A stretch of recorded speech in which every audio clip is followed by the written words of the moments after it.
Hormuz. Sejumlah negara pun sudah diizinkan untuk melintas, salah satunya Malaysia.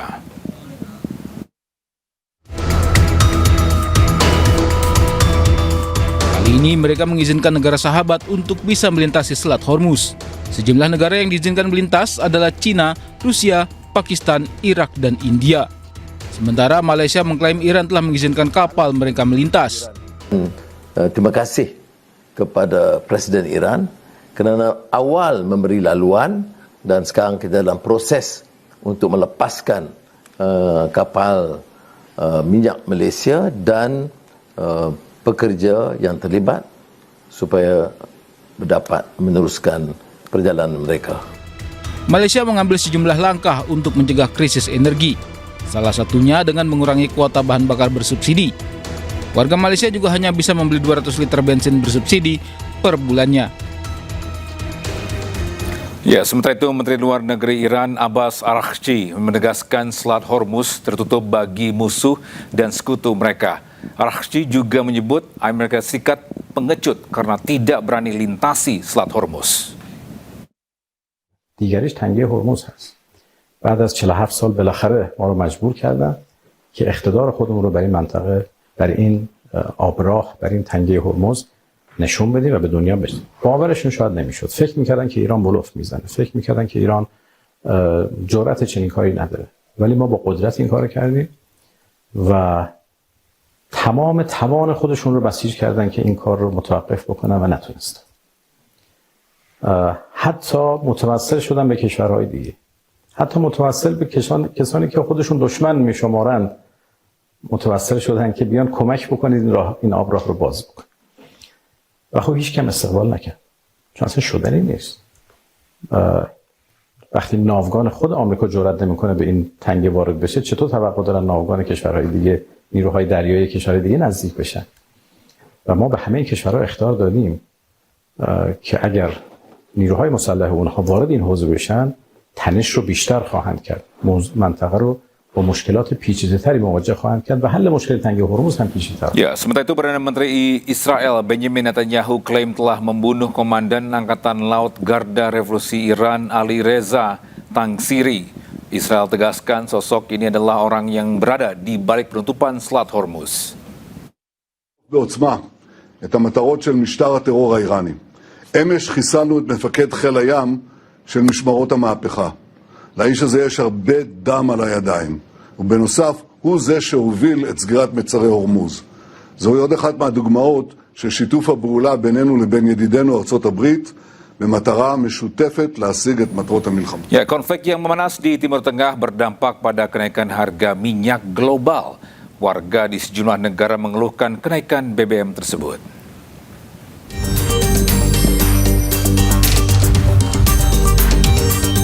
Perang Amerika Serikat Israel versus Iran yang belum usai, mau tak mau memberikan dampak pada negara-negara lainnya. Kenaikan ini terjadi setelah distribusi utama minyak dunia di Selat Hormuz terganggu akibat konflik. Di Amerika Serikat sendiri, harga bensin dilaporkan mengalami kenaikan hingga 20%. Ada berderet kreator konten di Amerika Serikat yang seakan-akan teriak dengan kenaikan harga ini. Oh, we are so cooked. We are so cooked. $8. Oh my. $8.39 for Supreme, and that is real. Literally, look at that. That is real, folks. Right here, $8. California gas prices, bro. I have never seen anything like that before. Oh my God. Dampak lainnya juga dirasakan di beberapa negara maju seperti Finlandia dan Jepang. Negara-negara yang bergantung pada impor energi dari Timur Tengah ini jelas menghadapi lonjakan harga BBM. Harga bensin di Jepang, guys, akibat perang naon eta teh Amerika Iran Israelnya kemarin teh sempat naik, guys, sampai 190 yen.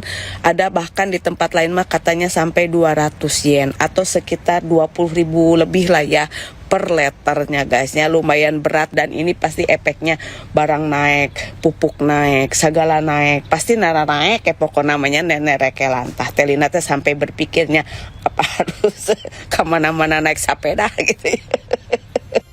Sementara itu di Selandia Baru, New Zealand, kenaikan harga BBM turut membebani masyarakat.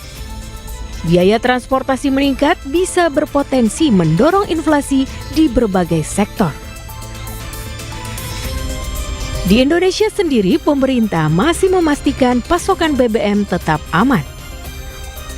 Bisa di tengah kelangkaan bahan bakar minyak di sejumlah negara, warga negara Indonesia di Iran, Ismail Amin, menyebut stok dan harga BBM di Iran masih stabil dan terkendali. Masih dalam kondisi relatif aman, terkendali, stabil, dan aktivitas masyarakat juga masih berjalan normal. Meski memang tampak pengamanan di beberapa titik strategis, dan dari pihak keamanan itu tampak selalu dalam kondisi siap siaga, karena serangan sampai saat ini masih kerap terjadi di waktu dan tempat yang random. Jadi tidak hanya menyasar tempat-tempat strategis berupa infrastruktur militer atau pemerintahan, tapi juga di pemukiman warga. Jadi sampai saat ini konflik Iran dengan Amerika Serikat Israel itu masih berlangsung dan belum mereda. Termasuk sejauh yang saya ketahui, Iran juga telah melancarkan gelombang serangan yang ke-82 malam tadi ke wilayah Israel, dan semua pangkalan militer Amerika Serikat ada di kawasan. Sekali lagi kondisi terkini aktivitas negara dan masyarakat masih tetap berjalan, pemerintahan, militer, dan distribusi kebutuhan pokok juga masih berfungsi. Sekarang masih suasana libur Lebaran dan Tahun Baru, karena tanggal 21 Maret kemarin Iran baru saja merayakan Tahun Baru Persia, sehingga kantor-kantor dan aktivitas persekolahan dan perkuliahan juga masih belum aktif sampai saat ini. Sampai akhir pekan nanti, Sabtu baru akan mulai kembali normal. Jadi meski memang sampai saat ini sejumlah pimpinan Iran itu gugur dalam perang, namun kondisi internal masih sepenuhnya terkendali. Oke, baik. Mas Ismail mungkin melihat atau mendengar langsung kapan terakhir rudal-rudal berterbangan di atas langit kota Qom, tempat Anda? Kalau di Qom sendiri, Mas Davi, dalam beberapa hari ini relatif tidak ada. Kami sangat jarang mendengar sebagaimana sebelumnya.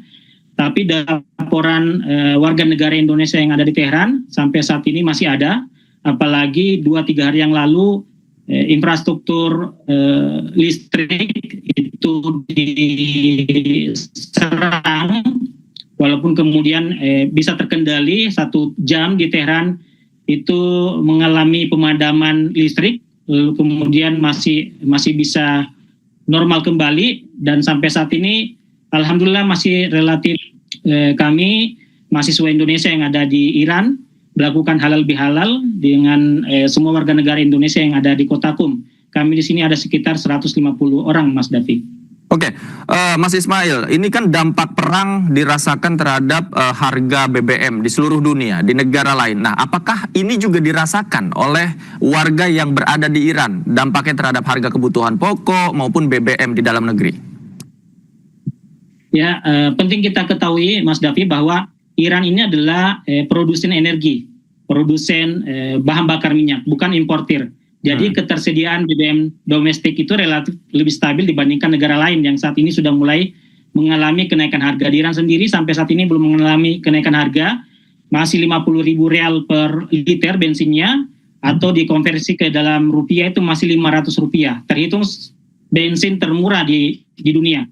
Karena Iran juga punya cadangan besar dan kontrol distribusi dalam negeri yang begitu sangat kuat. Namun memang di sembako, di bahan pokok ada kenaikan harga yang cukup signifikan, namun masih tetap terkendali karena pemerintah terutama di tahun baru ini itu menaikkan upah 60% dan juga memberikan bantuan tunai kepada masyarakat yang rentan.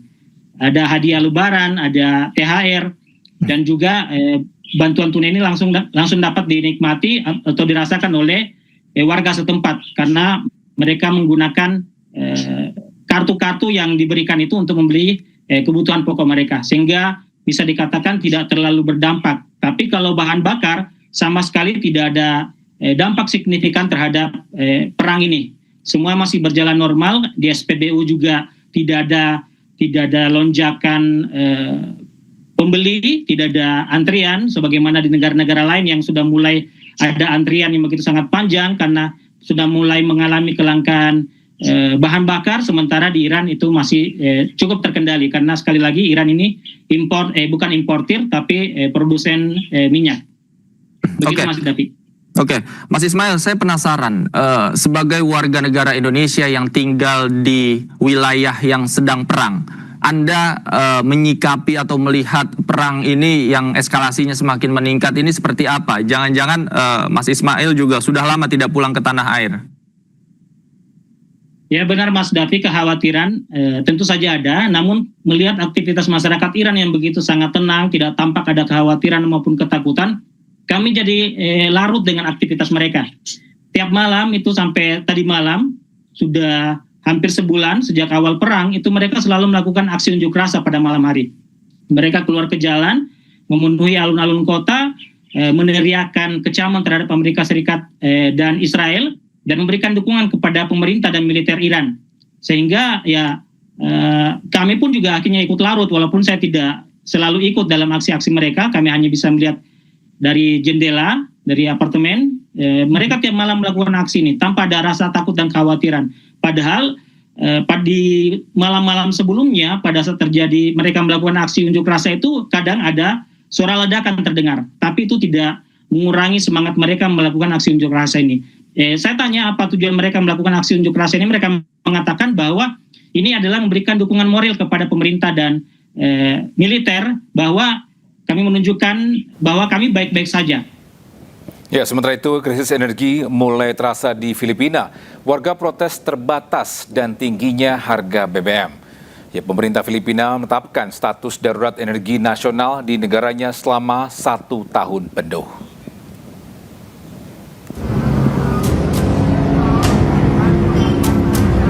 Aksi protes tingginya harga BBM digelar di sejumlah lokasi di Filipina, salah satunya di Quezon City.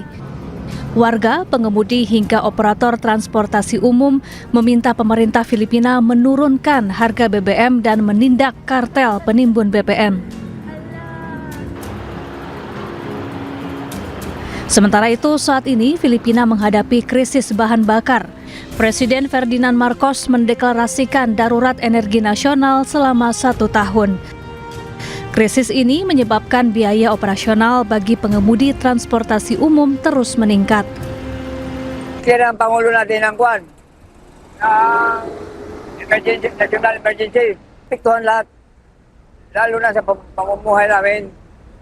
Imbes pang bigas na, napunta sa gasolina. Krisis energi juga berdampak terhadap penerbangan di Filipina. Cebu Pacific, salah satu maskapai ternama di Filipina, telah menunda penerbangan beberapa rute internasional. Tak hanya itu, mereka juga mengurangi frekuensi penerbangan dalam negeri. Saat ini harga bahan bakar jet global meningkat lebih dari 2 kali lipat selama setahun terakhir. Ya, pemirsa, krisis energi global di India membuat warga di India menyerbu SPBU. Warga panik akibat isu kelangkaan bahan bakar.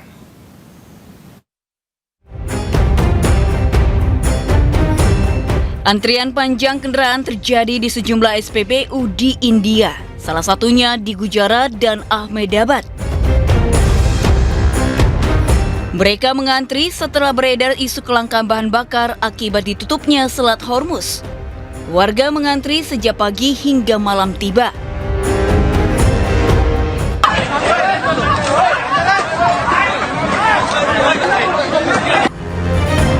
Kericuhan pun sempat terjadi saat warga berebut BBM. Polisi India pun dikerahkan ke sejumlah SPBU untuk mengatur antrian. India menjadi importir dan konsumen minyak terbesar ketiga di dunia. Perang yang berkecamuk di Timur Tengah berimbas dengan pembatasan Selat Hormuz. Iran melarang kapal-kapal negara sekutu Amerika Serikat dan Israel melintas. India yang menjadi salah satu sekutu Amerika Serikat pun terkena dampaknya. Padahal lebih dari 40% impor minyak mentah India bergantung pada Selat Hormuz.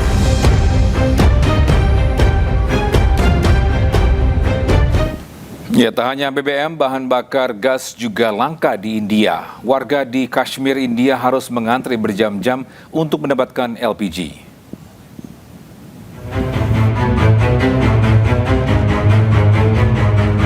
Kashmir, India, kepanikan masyarakat atas kebutuhan energi masih terlihat. Antrian yang mengular tampak di sejumlah titik, seperti di SPBU dan juga di tempat penjualan gas. Sejumlah SPBU dilaporkan kehabisan stok karena warga berbondong-bondong membeli bensin, bahkan ada yang menimbunnya. Sebelumnya pemerintah setempat pernah menyatakan bahwa stok bahan bakar sebenarnya masih tersedia. Yang memicu terjadinya antrean mengular ini adalah kepanikan masyarakat sendiri. Warga tetap panik karena termakan rumor krisis energi hingga isu soal lockdown selama 3 bulan. People are very panic. So we don't know what to do. The government says we have a lot of stock. But I don't think so they have stock because like the people are panic here. And Modi says that there will be a lockdown. So everybody want to store everything.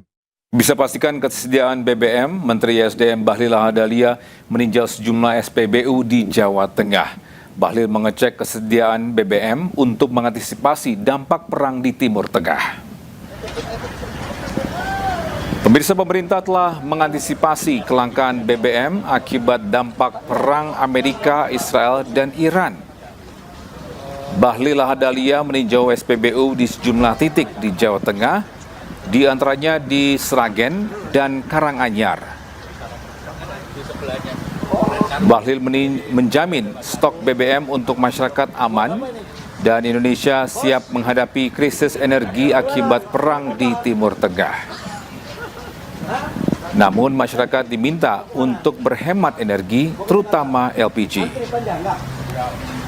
Ya, LPG kita masih impor, kurang lebih sekitar 70% dari total kebutuhan kita.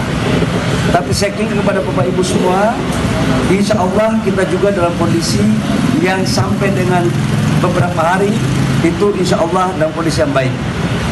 Namun sekalipun kita dalam kondisi yang baik, saya mohon dukungan dari semua rakyat Indonesia. Masalah ini tidak hanya masalah pemerintah, tapi masalah kita semua. Saya memohon, menyarankan agar ayo kita harus memakai energi dengan bijak. Dengan bijak, yang tidak perlu saya sarankan jangan. Contoh katakanlah kalau masak pakai LPG, kalau masakannya udah masak, jangan kompornya. Sementara itu, Presiden Prabowo Subianto berencana mendorong penggunaan motor dan mobil listrik. Nantinya bensin akan digunakan oleh orang kaya dengan harga mengikuti pasar. Diesel, solar untuk listrik. Itu penghematan kita pertama. Tapi the whole plan is semua motor kita akan kita konversi menjadi motor listrik. Semua mobil, semua truk, semua traktor harus tenaga listrik. Jadi nanti orang kaya yang punya Lamborghini, Ferrari, silakan lo pakai bensin, lo bayar aja harga dunia. Mau $200, ya kan? Terus lo orang kaya kok.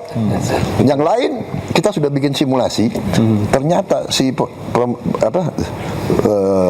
yang naik motor, kalau dia pakai listrik, pengeluarannya tinggal 20%, 1/5. Jadi this is our game changer. Ini game changer.